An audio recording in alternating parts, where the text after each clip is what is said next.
Hello बच्चों, welcome to म्यूकांग classes. ठीक है, कल हमने क्या पढ़ के रखा था कि ग्रेविटेशनल फोर्स और इलेक्ट्रोस्टैटिक फोर्स का कंपैरिजन ये हम लोगों ने पढ़ के रखा था। आज थोड़ा सा हम एक और कदम आगे की ओर चलते हैं। अब ग्रेविटी के बारे में पढ़ेंगे। जो हम लोगों ने बहुत सी कहानियां सुनी है कि कोई ऑब्जेक्ट नीचे के डायरेक्शन में गिरता है, वो क्यों गिरता है। ठीक है, और थोड़ा सा न्यूटन को भी बोलेंगे कि न्यूटन ने क्या, ठीक है, कि न्यूटन के सर पे सेब वगैरह गिरा था। ठीक है, तो वो सारी भी चीजें क्यों गिरी थी। ठीक है, तो वो ग्रेविटी की वजह से गिरी थी। अब ग्रेविटी का थोड़ा सा हम डिस्क्रिप्शन पढ़ेंगे, एक्सप्लेनेशन पढ़ेंगे, होता क्या है ग्रेविटी। ठीक है, अभी तक हम लोगों ने क्या पढ़ के रखा था कि in Newton's law what is gravitation. ठीक है, तो ग्रेविटेशन क्या होता है? The gravitation is the force of attraction acting any two bodies. ठीक है, जो ग्रेविटेशन होता है वो फोर्स ऑफ अट्रैक्शन होता है, कभी भी रिपल्सन नहीं होता। ये जो ग्रेविटेशनल फोर्स है ये ऑलवेज अट्रैक्शन फोर्स होता है, अट्रैक्टिव फोर्स होता है। तो ग्रेविटेशनल फोर्स किसी भी दो बॉडीज के बीच में लगती हैं। अब यहां पे क्या है कि वही ग्रेविटेशनल फोर्स में अगर एक बॉडी अर्थ आ जाती है, ठीक है, तो उसी ग्रेविटेशनल फोर्स को हम ग्रेविटी का नाम दे देते हैं। ठीक है, अभी तक हमने ग्रेविटेशनल फोर्स क्या पढ़ा, ठीक है, कि gravitational force is the attraction force, ठीक है, एक्टिंग एनी टू बॉडीज। ठीक है, किसी भी दो बॉडीज पे जो ग्रेविटेशनल फोर्स लगता है, ठीक है, ये फोर्स लगता है। अब यहां पे अगर एक बॉडी हमारा अर्थ हो गया तो क्या हो जाएगा? उसी का नाम हमने ग्रेविटी रख दिया। क्या रख दिया? ग्रेविटी। अब यहां पे एक आते हैं थोड़ा सा ग्रेविटी की थ्योरी के उस पे। ठीक है, ग्रेविटी क्या है? Gravity is the force by which earth attracts a body towards it's centre. ठीक है, ग्रेविटी वो फोर्स है जो अर्थ किसी भी बॉडी को अट्रैक्ट करती है अपने सेंटर के डायरेक्शन में। ठीक है, हमेशा क्या करती है? वो अट्रैक्शन फोर्स होता है। देखिए यहां पे मैंने बोला था कभी भी रिपल्सन फोर्स नहीं हो सकता। ठीक है, ये अट्रैक्शन फोर्स होता है किसी भी बॉडी को। तभी अगर मैं ये मार्कर ड्रॉप करूं तो डाउनवर्ड डायरेक्शन में गिरेगा, कभी भी ये अपवर्ड डायरेक्शन में नहीं आएगा। क्यों? क्योंकि ग्रेविटी जो अर्थ है हमारा, ठीक है, वो इस मार्कर को क्या कर रहा होगा? खींच रहा होगा डाउनवर्ड डायरेक्शन में। तो ये मार्कर को मैं ड्रॉ करूंगा, ठीक है, तो ये डाउनवर्ड डायरेक्शन में ड्रॉप हो जाएगा। अब अगर फोर्स लग रहा है तो न्यूटन सेकंड लॉ से अगर किसी पे फोर्स लग रहा है तो वहां पे बॉडी एक्सीलरेट भी होगी। अगर किसी बॉडी को किसी हाइट से फ्रीली डाउनवर्ड कर दिया जाए, छोड़ दिया जाए, ठीक है, तो वो डाउनवर्ड डायरेक्शन में ग्रेविटी की वजह से गिरेगा और उसकी वेलोसिटी में पर सेकेंड इंक्रीजिंग होगा। ठीक है, क्या होगा? इंक्रीजिंग होगा। तो अब हम अपने नेक्स्ट टॉपिक पे चल रहे हैं जो हमने यहां पे लिख के रखा था। क्या? Acceleration due to gravity. Acceleration gravity की वजह से। अब एक्सीलरेशन की थ्योरी क्या होती है जो हम लोगों ने बचपन के क्लासों में पढ़ के रखी है? एक्सीलरेशन की क्या थ्योरी होती है? Rate of change of velocity in per unit time is called acceleration. जो वेलोसिटी का रेट होता है, चेंज होने का जो रेट है, वेलोसिटी का जो रेट ऑफ चेंज है, ठीक है, इन पर यूनिट टाइम में, उसी को क्या बोलते हैं? एक्सीलरेशन। अब यहां क्यों हो रहा है? क्योंकि डाउनवर्ड डायरेक्शन में फोर्स लग रहा है, तो वेलोसिटी जो होगी गिरने की किसी भी बॉडी की, वो क्या करती जाएगी? इंक्रीज करती हुई चली जाएगी।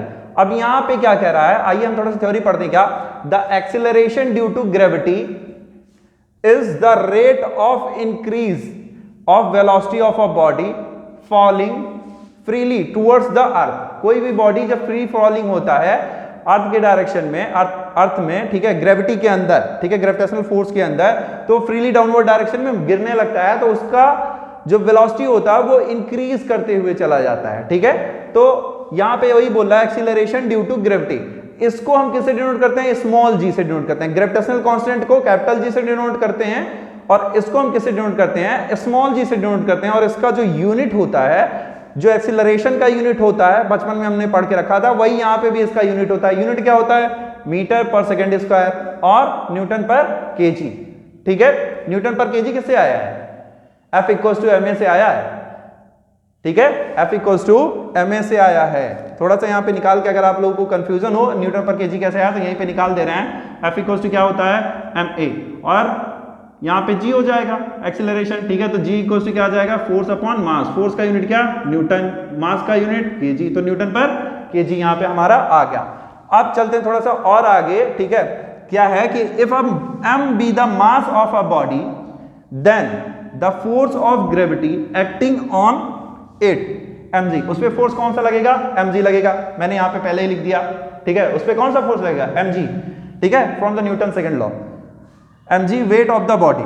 ठीक, Therefore, the acceleration due to gravity is equal in magnitude to the force exerted by the earth on a body of a unit mass। ठीक है, उस फोर्स के बराबर होगा जो यूनिट मास को अर्थ, ठीक है, अपने डायरेक्शन में खींच रही है। ठीक है, यहां पे अब अगर इसका हम कंपैरिजन करें कैपिटल जी के डायमेंशन से और स्मॉल जी के डायमेंशन से, तो देखते हैं यहां पे डायमेंशन का भी कंपैरिजन कर लेते हैं। यूनिवर्सल कांस्टेंट का जो डायमेंशन होता है वो उसको कैपिटल जी से डिनोट करते हैं और उसको ग्रेविटी को स्मॉल जी से डिनोट करते हैं। और यूनिवर्सल कांस्टेंट कैपिटल जी का जो डायमेंशन होता है वो m to the power -1 L3 और t टू द पावर -2, ये इसका डायमेंशन होता है। ये एक स्केलर क्वांटिटी है। नेक्स्ट, ठीक है, और स्मॉल जी क्या है, वेक्टर क्वांटिटी, और इसका डायमेंशन क्या होता है LT-2। ये हम लोग डायमेंशन वाले चैप्टर में क्लियर करते हैं। अब थोड़ा सा हम लोग क्या करेंगे कि इसी के एक्सप्लेनेशन के टर्म्स में थोड़ा सा नेक्स्ट हेडिंग पे चलेंगे। अब यहां पे हम करने जा रहे हैं क्या, थोड़ा सा उसी के आगे, ग्रेविटी के आगे क्या है, एक्सप्रेशन ऑफ द एक्सेलरेशन का expression due to gravity G. ठीक है, ग्रेविटी की वजह से in terms of gravitational constant ji, gravitational constant जी के टर्म्स में, ठीक है, स्मॉल जी को, ठीक है, दोनों में क्या रिलेशन है ये हम पढ़ने जा रहे हैं। आप थोड़ा सा उसका प्रूविंग करने जा रहे हैं, तो उसी टर्म्स में हम आगे बढ़ेंगे। क्या कहते हैं, ठीक है, इसका suppose that a mass of the earth is M E. ठीक है, मास ऑफ द अर्थ क्या है, एम ई है, and the radius of the earth is R E. ठीक है, ये जो ई है बेटा, ये ई अर्थ दिखा रहा है, radius of the earth R E. assuming earth to be a spherical, its entire mass me may be suppose। ठीक है, अर्थ कैसा है, एक स्फेरिकल शेप में है, ठीक है, और उसका जो मास है वो कहां पे है, कंसंट्रेटेड सेंटर पे। ठीक है, to be a concentrated at its centre. ठीक है, उसका जो मास है उसके सेंटर पे कंसंट्रेटेड है। Let a body of mass m be situated at the surface of the earth or at a small height above the surface. ठीक है, सरफेस पे, अर्थ के सरफेस पे एक स्मॉल m मास का कोई बॉडी है जो कि मिनिमम हाइट पे है, कुछ हाइट पे है।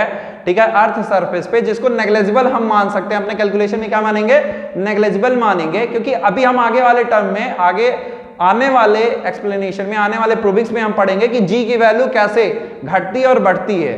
ठीक है, जी की वैल्यू कैसे अबव द सरफेस जाने पे, अर्थ सरफेस जाने पे कैसे घटती है और नीचे भी जाने पे कैसे घटती है, दोनों टर्म्स में घटती है। तो अभी हम वहां पे नहीं जाएंगे, यहां पे बस जाएंगे कि स्मॉल हाइट पे है जिसको हम नेग्लिजिबल मानेंगे।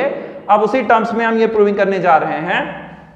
यहां पे क्या होगा, according to Newton's law, according to gravitational law, यहां पे ग्रेविटेशनल लॉ लगेगा। क्यों लगेगा, आप ही लोग बताओ क्यों लगेगा, क्योंकि यहां पे दो मासेस हैं। ठीक है, दो मास के बीच में क्या लगता है, ग्रेविटेशनल फोर्स लगता है। according to gravitational law। ठीक है, यहां पे क्या आ जाएगा, F equals to GMEM upon RE square. ये इक्वेशन फर्स्ट हमने लेट कर लिया। अब वो जो मास है अगर फ्री है, फ्री फॉलिंग हो रहा है, तो वो एक्सेलरेट करेगा। The acceleration due to gravity G in the body arises due to the force F according to Newton second law. अगर उसको h हाइट पे ले जाते तो वहां पे न्यूटन सेकंड लॉ भी, अगर उसको हम फ्री फॉल कराएंगे तो वो भी वहां पे एक्सेलरेट होगा, तो वहां पे न्यूटन सेकंड लॉ लगेगा। तो Newton second law F equals to क्या होता है, ma होता है। ठीक है, तो यहाँ पे एक्सेलरेशन क्या है, g है, g से डिनोट करते हैं। ठीक है, तो यहाँ पे क्या लग जाएगा, F इक्वल्स टू ma की जगह पे F इक्वल्स टू mg, क्या लगेगा, F equals to mg, equation second. ठीक है, अब दोनों क्या हैं, फोर्स हैं, दोनों ही क्या हैं, फोर्स होता है। अगर हम यहां पे कंपेयर करें, on comparing equation first and second, then we obtain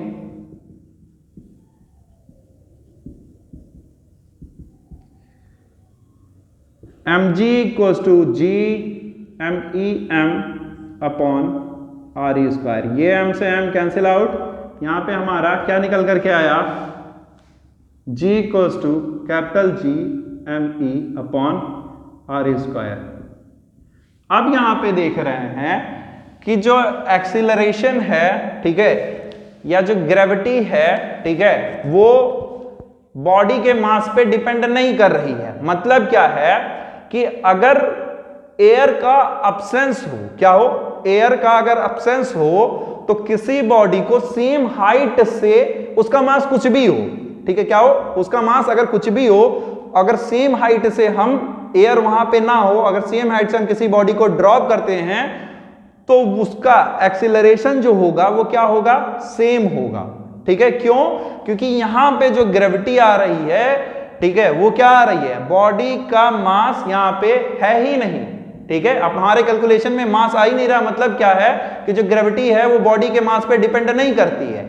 और जहां पे एयर होगा वहां पे क्या होगा, बायोएंसी फोर्स या फिर विस्कस फोर्स वगैरह एयर का लगेगा, तो वहां पे डिफरेंट डिफरेंट एक्सीलरेशन हो सकता है, क्योंकि ठीक है वहां पे बायोएंसी फोर्स भी आ जाएगी। तो अगर एयर का एब्सेंस रहेगा तो किसी भी बॉडी का जो एक्सीलरेशन होगा, ठीक है, वो क्या होगा, हमारा सेम एक्सीलरेट होगा।